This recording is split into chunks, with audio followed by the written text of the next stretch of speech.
ఫిర్యాదు వరకు చెప్తూనే ఉన్నాము మాకు ఒక హెలికాప్టర్ ఇవ్వండి అని. ఇప్పటి వరకు కూడా ఎంతమంది ఉన్నారు, ఎంతమంది వరకు తెలియదు. కేటీఆర్ గారు కూడా మేము ట్రై చేసిన వాళ్ళ పిఏల ద్వారా మంత్రి సత్యవతి రాథోడ్ కూడా చెప్పడం జరిగింది.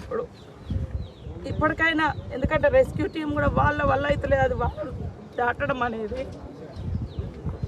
కాబట్టి ఖచ్చితంగా ఒక హెలికాప్టర్ వేసి అక్కడి నుంచి వాళ్ళందరినీ సురక్షితమైన ప్రాంతాలకు తరలించాలని కోరుతున్నాం. దాదాపుగా అటు ఒక 3 గ్రామాల ప్రజలు ఉన్నారు. ముఖ్యంగా 100 మంది చాలా డేంజర్లో ఉన్నారు. 6 కొట్టుకుపోయారని సమాచారం వచ్చింది. కాబట్టి ఇప్పటికైనా యుద్ధ ప్రాతిపదికన ఈ ప్రాంత ప్రజలను కాపాడడం కోసం దాదాపు 9 గంటల నుంచి మేము చెప్తున్నాం ఈ ప్రాంతానికి ఒక హెలికాప్టర్ కావాలి. ఎందుకంటే ఊర్ల చుట్టూ వాగులే ఉన్నాయి, అదేవిధంగా చెరువులు ఉన్నాయి. ఆల్రెడీ ప్రాజెక్ట్ నగర్ దగ్గర ఒక ఫ్యామిలీ కొట్టుకుపోయింది. రాత్రి బురుగుపేట దగ్గర చెరువు తెగిపోయి ఒక కుటుంబం కొట్టుకుపోవడం జరిగింది. ఇప్పుడు 6 కొట్టుకుపోయి రేటు నాగారం మండలం కొండాయిలో ఇంకా 100 మంది ప్రమాదంలో ఉన్నారు.